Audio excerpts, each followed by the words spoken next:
Sorry about the results. All right, Marissa, roll tape. Unless it was your fault. If it was your fault, then. Good evening. Welcome to the Town Board Special Meeting, Town of Tuxedo, Wednesday, November 8th at 2023 at 7 p.m. I'd like to call this meeting to order at 7 p.m. 7:01, let's say. As always, please rise and join us in the Pledge of Allegiance. We pledge allegiance to the flag of the United States of America and to the republic for which it stands, one nation, under God, indivisible, with liberty and justice for all. Thank you.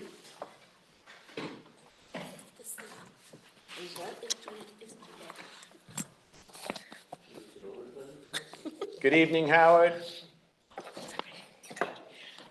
Mary Gretzer, good evening. Tonight we have a public hearing on the preliminary 2024 budget. This is an opportunity to express your thoughts on fiscal priorities and the management of town funds. The budget presented here is still a work in progress. It's a projection of planned expenditures and revenues needed to provide services and maintain town-owned resources.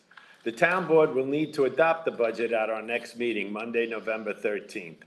Future boards can make modifications as needed, and there will be ample fund balances to support those changes. So how is the budget prepared? Much of the budget preparation starts with ensuring essential services are provided at the least cost to taxpayers. Police, fire, ambulance, refuse collection, sewer service to the hamlet area, maintaining parks and town-owned properties, highway maintenance, snow removal, leaf pickup now in the fall, recreational programming, supporting the town board, the planning board, zoning board, the assessor, etc. And of course, all the equipment and facilities needed to provide these services must be funded. That's a lot. Any new proposals considered that would permanently increase spending must be carefully considered. We all want more, but don't like tax increases. When planning the budget, it's best to see how the budget performed in the past. Fiscal trends are determined by examining the last 3 to 5 years of expenditures and revenues. Where's the money coming from? Property taxes are the biggest sources of funds.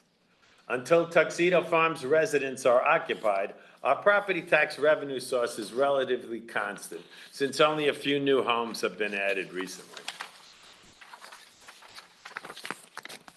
We began 2023 with a very strong fiscal position, with fund balances in the millions of dollars. On the screen, you could see Fund A, townwide, balance on January 1st, $1,331,651. DA Highway, townwide, $80,731. B Fund outside the village of Tuxedo Park, $2,476,222, excuse me. DB Highway outside Village of Tuxedo Park, $569,424. Town, SR2 Town Refuse, $123,655. And the Hamlet Sewer Special District, $696,041. Until 2023 year ends, we will not have a complete tally of funds expended and won't exactly know what the fund balances will be. But this town board did utilize fund balances across the different fund categories in planned and deliberate ways. That is a prudent practice when used for one-time expenses like equipment and major repairs to facilities that avoids further tax increases. It also does not pass on obligations to future tax bills. New York State Comptroller's Office recommends that these fund balances remain about 20% of appropriations, which provides leeway for unplanned expenses and assures that there are funds to avoid any sudden annual tax increases. This year, we took advantage of that position by taking action on many of the issues we've contemplated for years.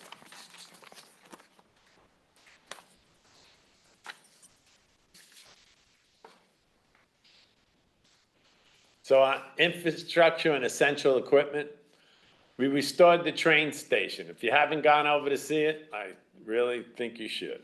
repairing years of water damage, replacing bathroom fixtures, fixing the roof, adding new copper gutters to prevent future damage, fixing broken windows, and a complete power washing and painting and staining of the entire exterior and interior. 2 new top-of-the-line Chevy Tahoe police vehicles were purchased, and a new truck for the highway department. All the roads in Laurel Ridge were paved, keeping up with Rob Dolbaum's scheduled maintenance of all town roads. The highway garage floor received a much-needed preventative restoration that will preserve the radiant heat system from damage, avoiding extensive repairs if it was left untreated. This SR2 refuse district, fund balance is being used to buffer the large increase, which was over 20% in contract costs incurred with the 2020 IWS contract. When that contract was bid, only one vendor submitted a proposal. Fortunately, we negotiated a 5-year contract with stipulated increases to ensure stable expenses for residents. IWS only wanted to offer a 3-year deal. We began repairs on the Hamlet sewer collection system, clearing most of the lines, replacing several hundred feet of sewer pipe, and we videoed all lines to assess the damage. Comprehensive plans for a full restoration of the system are being explored now. We continued the cleanup of the debris at the highway site in Sterling Forest. I expect this to be completed next year.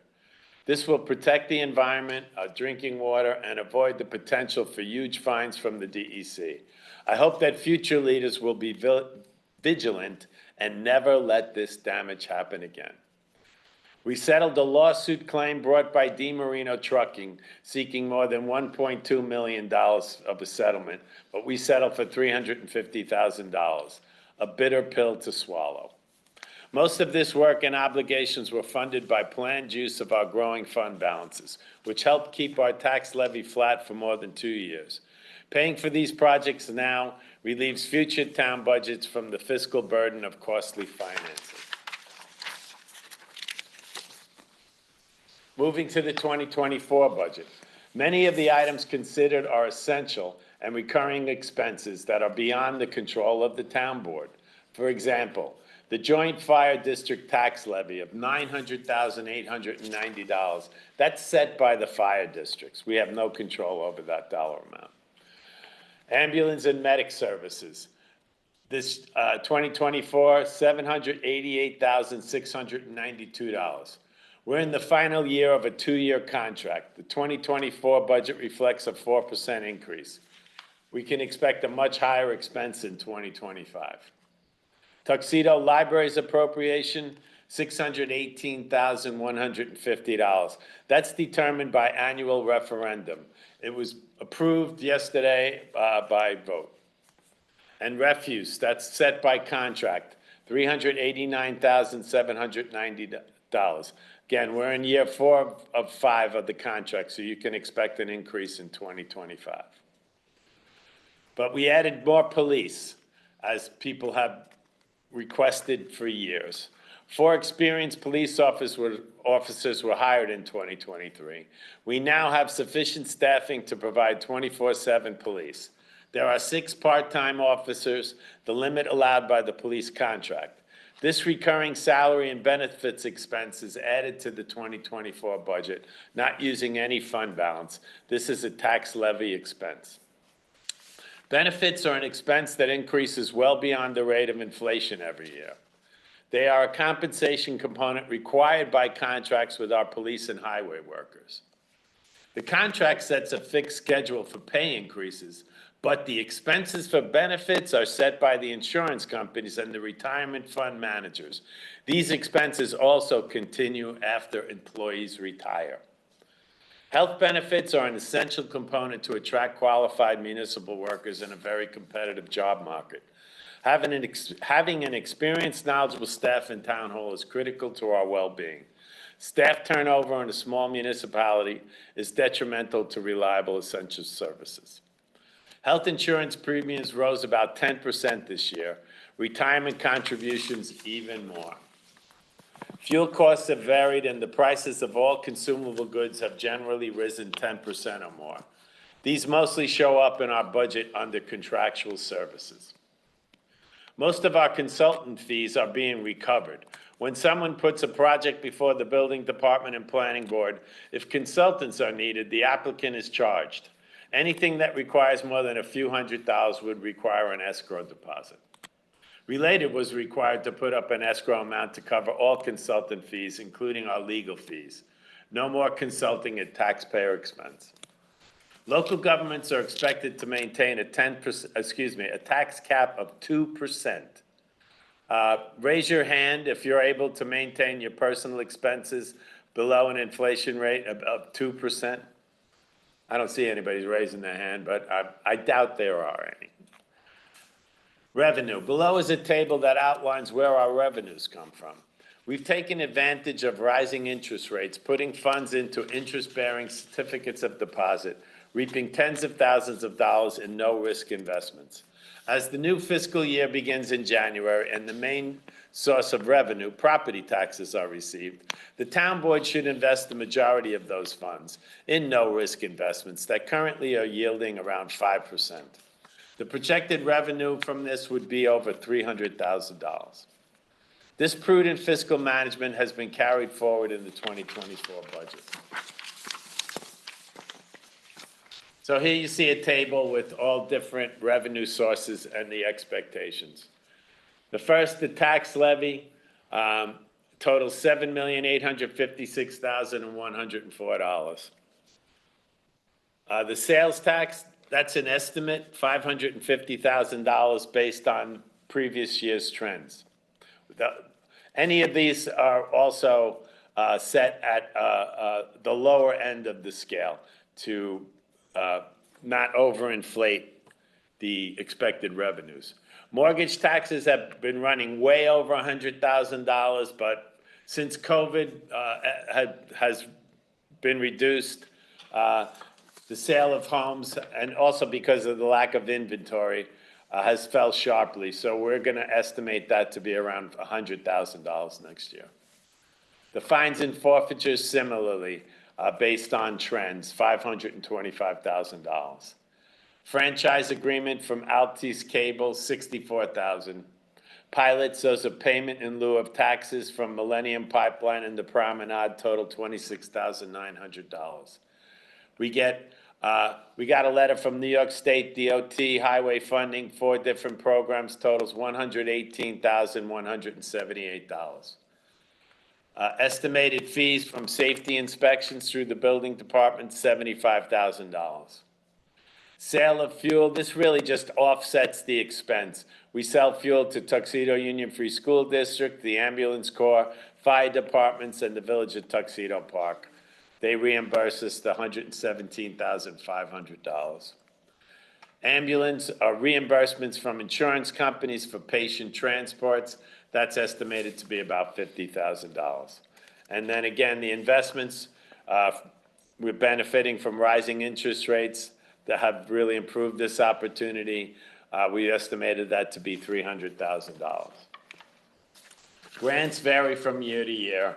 This past year, the Tuxedo LDC awarded $140,000 to the town to renovate the train station.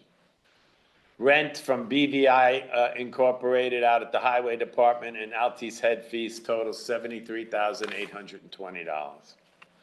The Renfair Police Detail, this is again reimbursement for expenses for our police. That's about $50,000. It's paid by Renfair Productions. The camp expenses, again, these are recovered from the registration fees. That totaled about $65,000. And parking, again, we kept this modest, $25,000. You can see there's a lot of revenue sources. Some of them are really offsetting costs, but that come under revenues. Employee compensation. Most town employees who work in the highway department and police department are compensated under contractual terms negotiated under collective bargaining. Below are a few changes proposed in this budget that concern municipal employees not covered under those agreements. The court.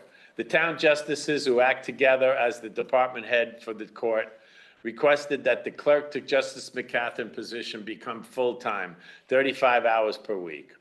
The hourly rate set in this budget is $27. That request is reflected in this budget. That increase in hours triggers the addition of medical benefits. The assistant court clerk position was allocated additional hours to be used at the discretion of the justices. The position remains part-time. The assessor. Compensation for the assessor has been increased from $33,112 to $40,000. This increase, $6,888, anticipates additional responsibilities expected with the development of Tuxedo Farms in 2024 and beyond.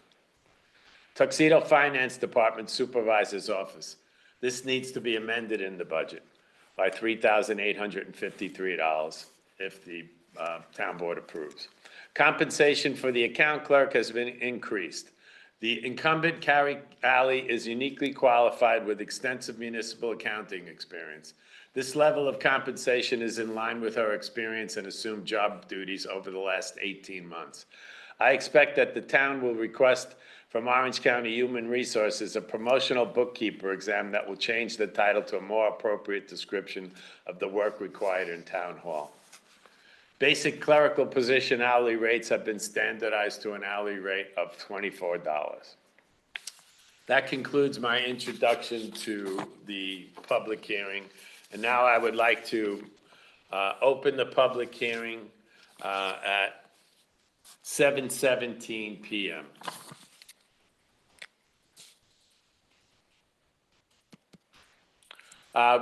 Please note, there are no people in the live audience here.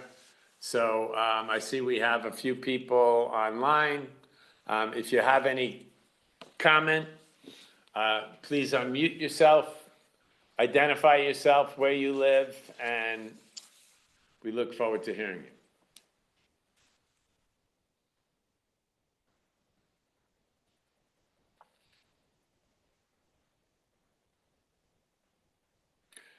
If you're on the phone, if you need to unmute yourself, I believe you press *6.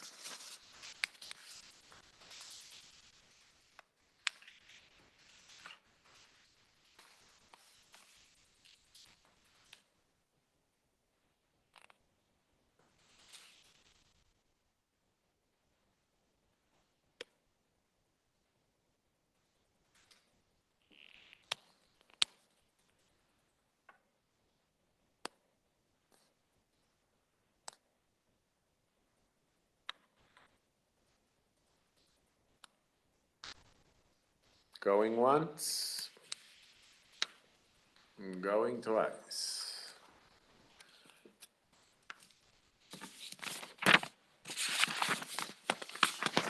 I'll make note that we had no public comment during the public hearing.